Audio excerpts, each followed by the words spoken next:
Nashi lay in the broken remains of her ship, her body weak and her mind spinning from the impact of the crash. The control panel sparked and flickered, sending flashes of dim light across the cold, metallic floor.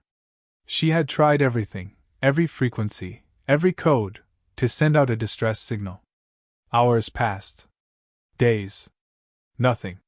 Silence stretched on, save for the hum of the fading power system that barely kept her ship intact. She knew what this meant. They weren't coming. The Zir, her people, were pragmatic to the point of cruelty. They valued survival above all else, and she was just one individual, one weak link in the grand scheme of their existence. Her own race had abandoned her, left her to die because, to them, it was the most logical choice. She could practically hear the Council's reasoning. The resources needed to retrieve one fragile Zir are too great, especially in the aftermath of an attack. We must conserve. We must preserve the many. Nashi's throat tightened as she stared at the cracked ceiling. The air was thinning. She could feel it now. Every breath ached, shallow and labored. She had heard of other species being abandoned by the Galactic Federation before, but she never imagined she'd be one of them. But now, it all made sense, the cold logic, the survival of the fittest mindset that ruled the galaxy. To them, her life was insignificant, a footnote in a grand, indifferent universe. Her hand, trembling and weak, reached for the communicator one last time. She knew it wouldn't matter. Her signal had been broadcasting for days. No one had answered. The Federation, the other races, none of them had come. She was, to them, already dead. Her hand fell limply to the side. She closed her eyes, fighting the despair that crept into her chest. Suddenly a sound, a faint beep, broke through the silence. Her eyes fluttered open. She barely registered it at first, dismissing it as another malfunction. But the beep came again. A signal. Someone was responding. Her heart raced, though her rational mind warned her not to get her hopes up. After all this time, it couldn't be real. She forced herself to sit up, pain flaring in her side. The communicator's screen flickered with life. The characters on the screen, foreign, unfamiliar, displayed a language she didn't recognize. But there was no mistaking the source. It was human. Her mind, groggy and disoriented, tried to make sense of it. Humans? Here? On this forsaken edge of the galaxy? The Zir had long viewed humans as unpredictable, irrational creatures, so reckless in their decisions, driven by emotion rather than cold logic. They were considered backwater, primitive in comparison to the Federation's advanced races. Her people had always kept their distance, dismissing humans as too volatile for serious alliance. But now, against all odds, it seemed that they were the only ones responding. The communicator crackled, and a voice, distorted but clear enough, came through. "This is Captain Lena Carson of the Human Colony Outpost. We've received your distress signal. Hang tight. We're coming for you." Nashi's breath hitched. They were coming. The humans, these unpredictable, illogical beings, were coming to save her. After everything, after all the races she had hoped would respond, the ones who answered her call were the least expected. Her people had always said humans acted out of misplaced sentiment, and now, she realized, it might just save her life. She sank back against the wall, the gravity of the situation settling in. Would they really make it in time?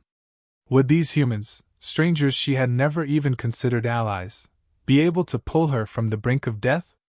Her mind raced with questions, but beneath it all, a small, fragile spark of hope took hold.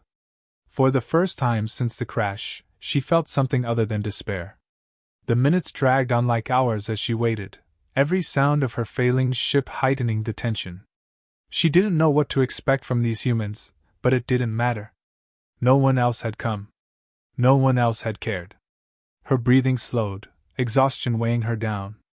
As her body gave in to the overwhelming fatigue, her last thought was simple yet profound. They're coming. Humans, they're coming for me. Captain Lena Carson leaned back in her chair, eyes scanning the distress signal flickering on the screen. The faint transmission had been weak, almost lost in the static of space, but it was there. A cry for help. Her crew watched her in silence, waiting for the inevitable decision. She exhaled sharply, running a hand through her short, cropped hair. "It's from a Zir ship," she said, her tone flat but loaded with unspoken meaning. The Zir weren't exactly allies. Pacifists to a fault, they rarely interacted with humans. When they did, it was with a cold, polite distance. Still, there was a message. And it was clear. They needed help.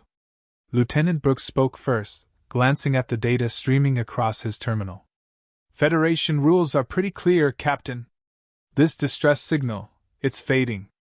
If the Federation isn't coming, there's probably a reason." His voice held a hint of hesitation, as if reminding himself of the galaxy's rules was necessary, even if it didn't sit well. Lena looked at him, her jaw set. "The Federation's reason is they don't care. Zero or not, there's someone down there, alive." Her voice carried a conviction that was all too familiar to her crew. "We can't just ignore that," said Engineer Davis, leaning forward from his station. "I don't care what they say about those cold-blooded Federation types. We're not like them." The unspoken truth hung between them. Humans weren't considered important in the grand scheme of things. Not by the Federation, not by most of the galaxy. They were seen as rash, too emotional, too driven by morals that didn't align with the cold, calculated logic of the more advanced races. But that didn't stop them from acting on those very morals. "We've got a decision to make," Lena said, her eyes narrowing. "We go, or we turn a blind eye, like the rest of the galaxy." She already knew the answer, but she gave her crew the chance to voice their concerns. Brooks sighed, running a hand through his stubble. "You know what this could mean, right? Interfering with Federation business, rescuing someone they've written off, we could be risking more than just our necks. Diplomatic fallout, legal issues, maybe worse." Lena nodded slowly, acknowledging the risks. "I know. But we've always been the ones left out here, forgotten by the rest of the galaxy. Maybe that's why we're the only ones who give a damn when someone else is left behind." There was a murmur of agreement among the crew. They knew what they were getting into. They knew the risks. But they weren't the type to let someone die just because the powers that be said it wasn't worth the effort. Davis grinned, adjusting his cap. "Besides, it's not like the Federation's ever looked out for us. What's one more mark against us in their books?" Lena smirked at that. "Exactly." The ship's engines hummed to life as they set course for the distress signal's origin. Lena sat in the captain's chair, fingers tapping against the armrest as they neared the desolate planet where the signal originated. Her thoughts raced. Who was this alien girl? Why had her people abandoned her? The approach was tense. The planet was barren, hostile. Even from orbit, it looked like the kind of place no one should have to die. And yet there was someone down there, someone waiting, hoping for salvation. Someone the galaxy had already decided wasn't worth saving. "Captain," Brooks called out. "We're picking up signs of life. Faint, but it's there. Bring us in closer," Lena ordered, eyes fixed on the view. Her gut twisted with the weight of the decision they were making. But she knew it was the right one. Humans didn't leave people behind. It didn't matter if they were human or not. As the ship descended, the sight of the wrecked Zir vessel came into view. It was barely holding together, a crumpled heap on the planet's surface, smoke rising from its shattered hull. Lena could only imagine what the alien girl inside must be going through, abandoned not just by her people, but by the galaxy itself. "Get ready for a rough landing," Davis warned as the ship settled down. The crew moved with practiced efficiency, securing their gear and preparing for the rescue. Lena felt the tension in the air, but there was no fear, just determination. They breached the wreckage, the stale air inside the ship thick with the smell of burnt metal and failure. And there, in the corner, barely conscious, was Nashi. The girl looked more fragile than Lena had expected, her small frame huddled against the wall. Her eyes, once filled with fear, now showed only confusion as she tried to make sense of the figures before her. Lena knelt beside her, speaking softly, though she wasn't sure how much Nashi could understand. "We're here to help. You're safe now. Nashi blinked, as if trying to process the words. She had expected no one to come. Especially not humans. But here they were, defying all logic, all reason, to save her. A faint spark of hope flickered in her tired eyes. The crew moved quickly, stabilizing Nashi and preparing her for transport. Lena couldn't help but feel a surge of pride in her crew. They were risking everything, defying the norms of the galaxy, simply because it was the right thing to do. As they carried Nashi aboard their ship, the weight of the galaxy's judgment seemed far away. Out here, on the fringes of space, it wasn't the Federation's cold logic that mattered. It was the warmth of human empathy, the refusal to let anyone die alone and forgotten. Back on the ship, Lena sat beside Nashi, watching as the alien girl slowly regained her strength. She didn't say much, there was no need. The message was clear enough. They hadn't abandoned her. They hadn't followed the rules that said her life wasn't worth saving.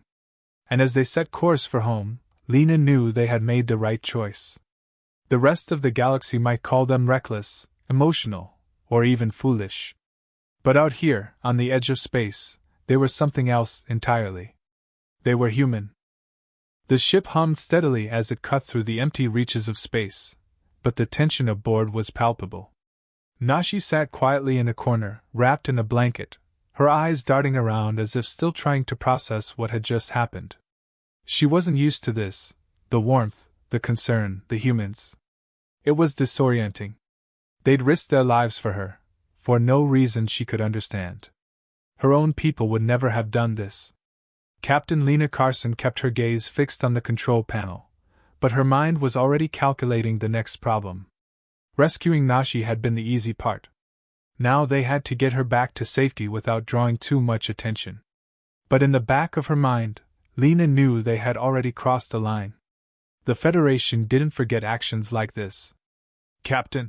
Lieutenant Brooks spoke up from his station, his voice unusually tense. We've got company. Lena's stomach tightened.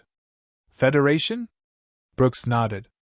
A patrol ship by the looks of it. They're broadcasting a standard warning. They know we've picked up the Zir. The screen in front of them flickered, and the insignia of the Galactic Federation appeared, cold and indifferent. A voice crackled through the comm system, emotionless, as if reciting from a script. Human vessel, you are in violation of Federation protocols. Release the Zir individual and withdraw immediately. Failure to comply will result in further action. Lena leaned back in her chair, exhaling slowly. She glanced at Brooks, then at the rest of the crew. No one said a word, but the decision was already made. They weren't giving her up. The Federation had abandoned Nashi, written her off as expendable. The humans weren't about to follow their lead. She pressed a button on the console, opening a direct channel. Federation vessel, this is Captain Lena Carson of the Human Outpost. We've rescued a Zir survivor, and we intend to bring her to safety. We're not abandoning her. The pause on the other end was telling. The Federation officer was clearly not expecting resistance, not from a human vessel. When the voice returned, it was colder, more forceful. This is a direct order. The Zir individual is of no concern to you. Release her or face consequences. Lena's jaw clenched, but she kept her voice calm. She's under our protection. If you want her, you'll have to come and take her. Brooks turned to her, his expression uneasy. You realize what this means, Captain? Lena nodded. I do. The Federation ship began moving toward them, its engines flaring as it prepared to intercept. The crew exchanged glances, tension mounting. Nashi watched from the corner, her eyes wide, clearly understanding that something was wrong, even if she didn't grasp the full extent of it. Lena stood up, her voice steady as she gave the next order. All hands prepare for evasive maneuvers. Let's not make it easy for them. The ship lurched forward as the engines roared to life. The Federation vessel, larger and more heavily armed, followed in close pursuit. Lena's crew worked quickly, adjusting course, rerouting power, doing everything they could to keep the human ship one step ahead. But it was only a matter of time before the Federation closed in. Their ships were faster, more advanced. The humans were outmatched in every way, except for one. Lena had spent years navigating the outer fringes of the galaxy, far from the core worlds where the Federation held sway. She knew the routes, the anomalies, the uncharted territories where even Federation ships feared to tread. And she was about to take them right into the heart of one. "Brooks," she said, her voice tight with determination, "set a course for the asteroid field." He hesitated for a split second.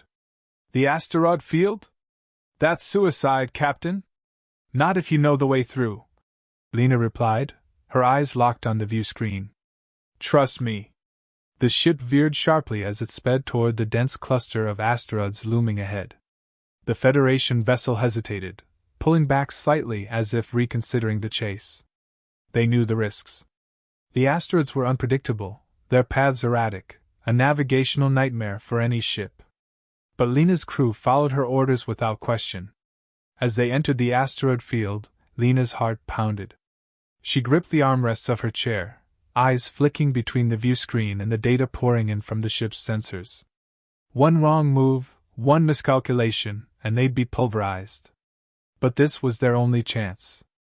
The ship twisted and turned, narrowly avoiding collisions as the asteroids drifted past them. The Federation vessel followed at a distance, reluctant but persistent. They weren't going to let the humans slip away that easily. Nashi, still in her corner, watched in silent amazement. These humans, so reckless, so different from the cold, calculating species she was used to, were risking everything for her. She couldn't understand it. Why would they do this? What made them so determined to protect her, even when it endangered their own lives? The ship jolted as a smaller asteroid scraped past the hull, but they held course. Lena's eyes were sharp, focused, her hands moving deftly across the controls. They were almost through, almost clear of the field. The Federation ship was still behind them, but farther now, struggling to keep up. And then, in an instant, they were free. The asteroids thinned out, and the empty void of space opened before them. The Federation ship stopped at the edge of the field, unwilling to pursue any further. Lena allowed herself a brief smile. "We're clear," she said, her voice heavy with relief. "For now." The crew let out a collective sigh, tension easing from their bodies. But they knew this wasn't over. The Federation wouldn't forget this. There would be consequences. But for now, they had bought themselves time. Time to get Nashi to safety. Time to figure out what came next.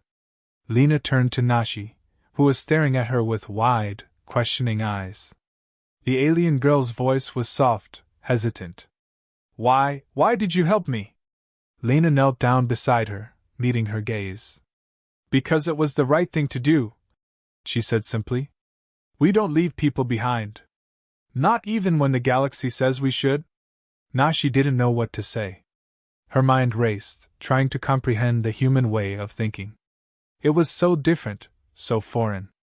But as she looked into Lena's eyes, she saw something she hadn't expected. Compassion. Determination. A strength that wasn't based on power or logic, but on something deeper. Something the Federation would never understand. Lena stood up, addressing the crew. "We need to get back to the outpost, regroup. The Federation's not going to let this slide, but we'll be ready for them." Brooks nodded, his expression grim but resolute. "They'll come after us, Captain. You know that." Lena's eyes hardened. "Let them." The ship was quiet as it cruised through the emptiness of space, heading back to the outpost. The adrenaline had faded, leaving the crew to process what had just happened. Lena sat in her chair, staring out at the stars, her mind already running through the possibilities. The Federation wouldn't let this go. They had crossed the line. Nashi sat nearby, her fragile form wrapped in a blanket, her eyes fixed on the humans around her. She still didn't understand them. The galaxy operated on cold logic, survival above all else, and yet here they were, defying that very principle. They had risked everything, not just for her, but for the sake of what they believed was right. It was a concept so foreign to her people, so alien to the way she had been raised. "Are you all right?" Lena's voice cut through Nashi's thoughts. Nashi blinked, then nodded slowly, though the question lingered in her mind. All right, she wasn't sure what that even meant anymore. Physically, she was recovering, but her mind was still a storm of confusion. She had expected to die alone, abandoned. Yet now, she was here, surrounded by strangers who had risked their lives for her. Lena studied her, sensing the turmoil in Nashi's expression. You don't have to understand it all right now. It's a lot to take in. Nashi glanced down at her hands, feeling a mix of gratitude and guilt. Why would you help me? You had no reason to. My people, they wouldn't have done the same for you. Lena leaned back, considering her words carefully. Maybe they wouldn't. But we're not them. Her voice was firm, but not unkind. We don't measure the worth of a life by what we can gain from it. We don't just leave people behind because it's convenient. That's not how we operate. Nashi frowned. But why? The Federation says that compassion is weakness, that survival comes from making the hard choices, even if it means abandoning someone. Lena shook her head. The Federation's wrong. They think strength is about power and control, about making decisions that benefit the few at the expense of the many. But real strength? It's doing the right thing, even when it costs you. Even when it doesn't make sense. That's what makes us human. Nashi listened, trying to grasp the meaning behind her words. It wasn't logical. It wasn't pragmatic. But it was real, and it was the reason she was still alive. I don't know if I'll ever understand, Nashi admitted quietly.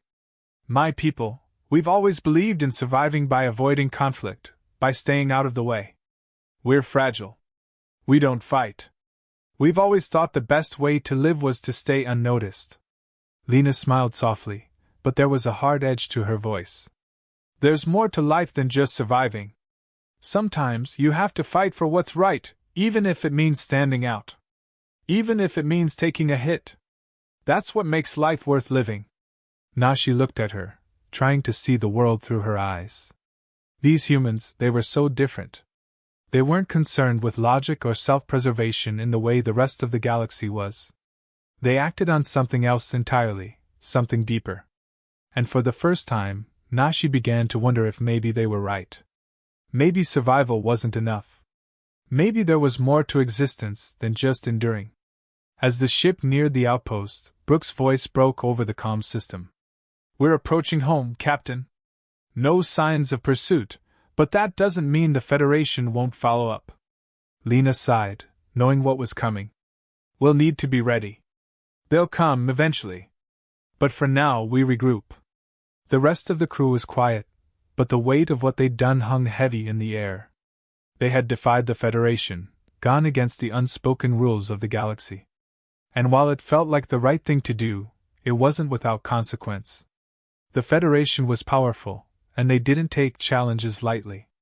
Nashi spoke up again, her voice soft but steady. What will happen to me? When the Federation finds out, they won't be pleased. Lena turned to her, eyes serious. They won't find you. Not if we can help it. You're safe with us, as long as you want to stay.